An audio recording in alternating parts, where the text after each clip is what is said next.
fair share of frustrations and disappointments on the roads these days, but every now and then there are days like these.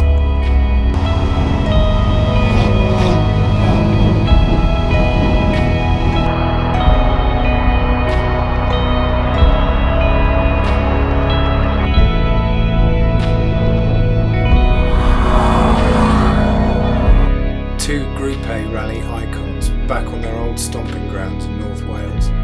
It doesn't get a lot better than this.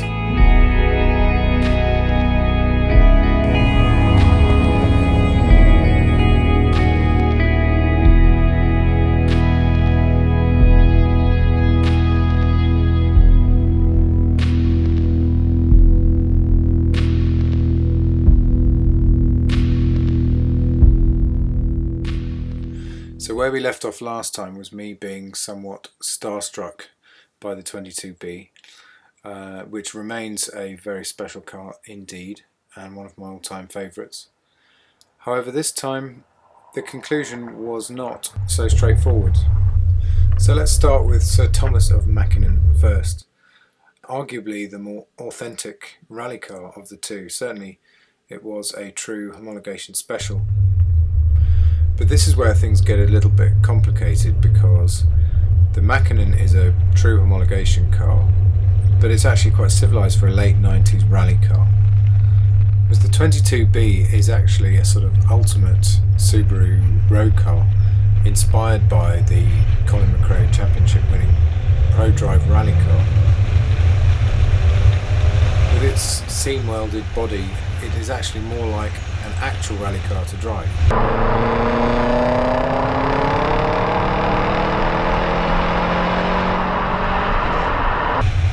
Now, among Evo circles, the Mackinnon is thought to be the last of the raw Evos, but compared to the 22B, it actually feels quite refined.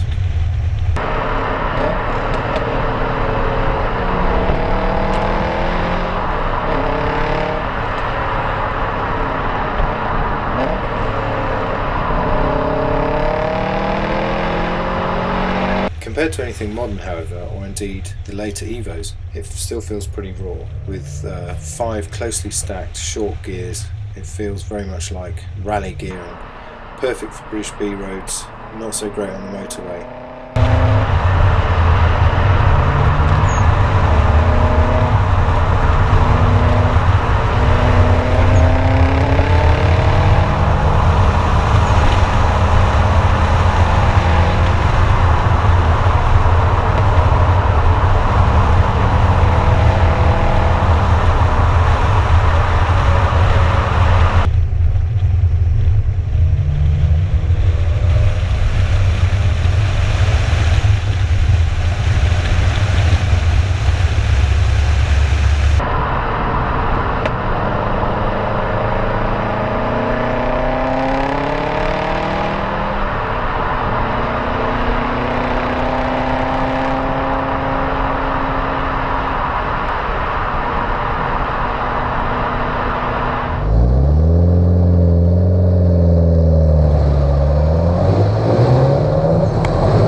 The plan originally was to get the Mac forged and have the power uprated, but I didn't actually do this in the end.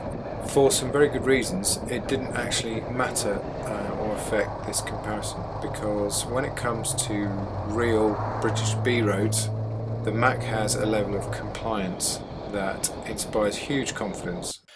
It generates enormous grip from the relatively modest 225 section tyres. It's got a really strong front end for this type of car especially. The nose is completely nailed down, giving you fantastic turn-in. And thanks to the AYC diff at the back, the answer to most questions is to keep your foot down and hang on tight. The rear axle is mobile but never loose, and the front axle is agile but never nervous.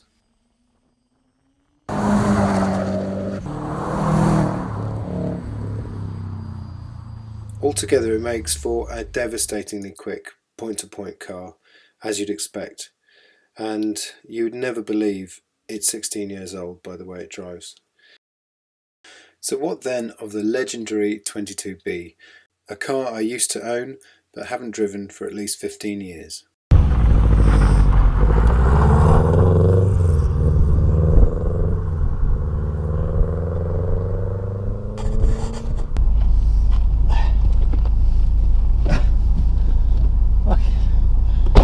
Well, you sit incredibly low. This is a massive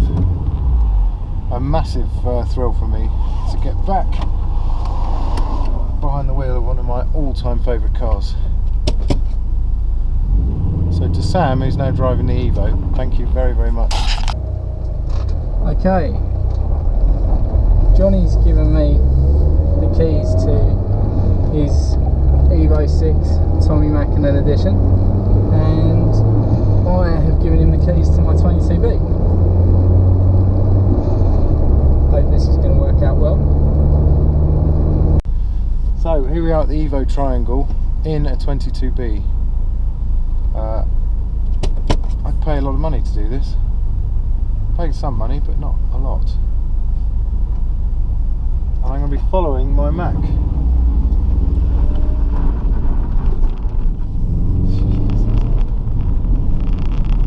Wow. Immediately the car feels really light and the steering is very precise. It's not... it hasn't got as much feel as the 22B to start with. This feels immediately lower and slammed. And you can feel the whole flat floor throbbing right through the car. The whole car vibrates.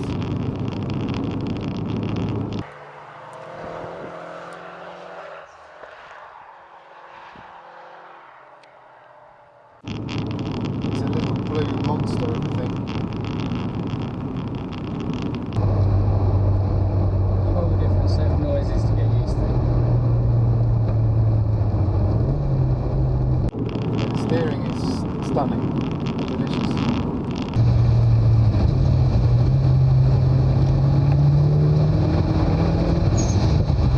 Mid-corner it feels fantastic actually.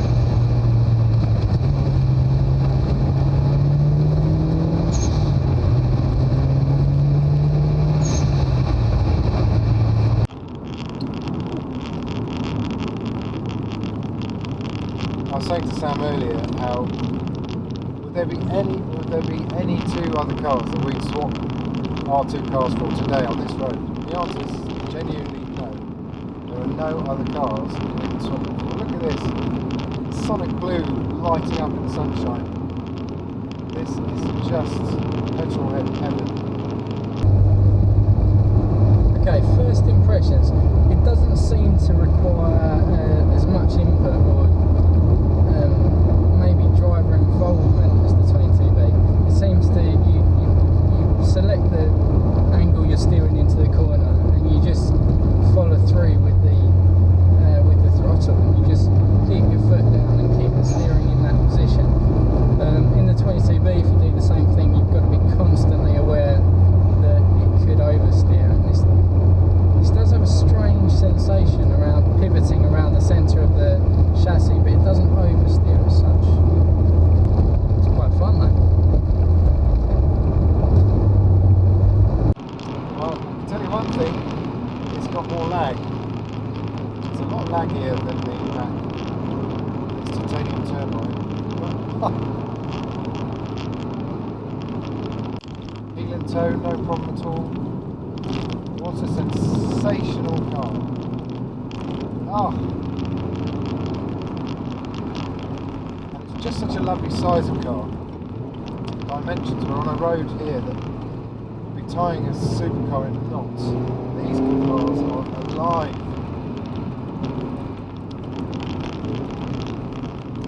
And it's that flat four. It's such a perfect recipe for a rally car. If you were designing a rally car from scratch, you would put a low centre of gravity flat four in there, mid-range torque, a small compact car, make it agile, responsive. This is that car. It's just fantastic.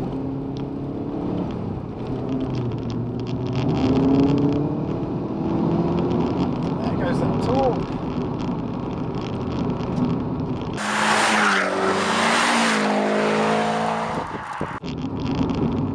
The gears actually feel, although they share the exact same gear knob, the gears feel stiffer, shorter throw, stiffer. So precise, so mechanical. When it comes to mechanical analog cars, you have to include this among the all-time greats. Because, yeah, it is an Impreza, but Subaru make everything better on this one. It spent time on the steering, it's got forged aluminium suspension. It does feel wider than the Mac, but shorter and wider, more square. You can feel the wheels, all four corners. But I love the growly, aggressive feel to the thing. Get me in one of these things, and getting me out again will be harder.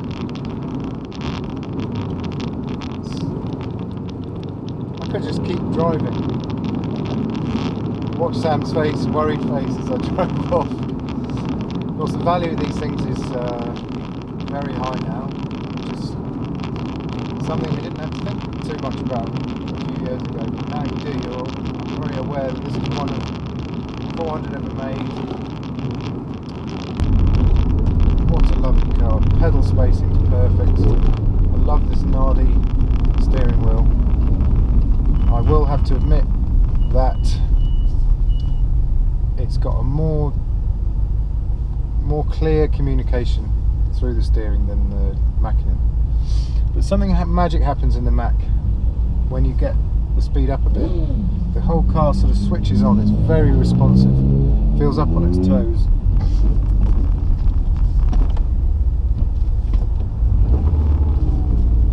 This just feels quite weaponised.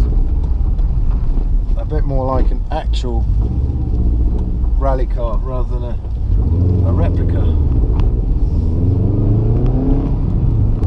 So now we've got a bit more of a feel for the car. Johnny said just to push a little harder, and he said that the car sort of comes together a bit more, and it feels like it's dancing when it's more at the limits.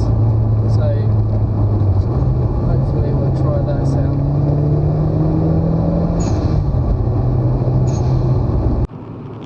Noise, you can hear the thud as you go over the cat's eyes. Hear and feel the thud. It's a more direct car. Yeah, it's pretty. The damping's pretty sharp over some of the bumps. The max damping smooths out with speed. This remains tight, fidgety. That feels really long pound.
thing to be in a great car and having another great car to look at. What a stunning pair of cars.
High point, the ultimate Subaru, and I'm so glad they based it on the Impreza, which has got all their rally history and heritage. I'm going to stop here. Thank you, Sam, very much.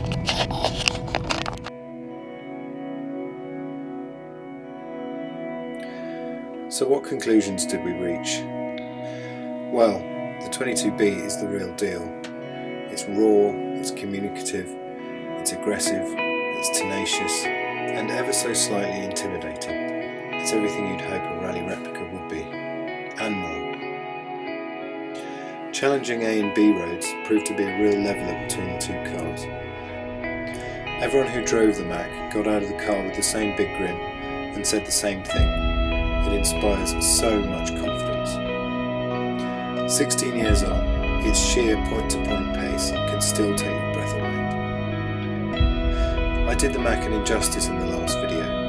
It was utterly brilliant all weekend. And there is simply no better car to be chasing down a charging 22B.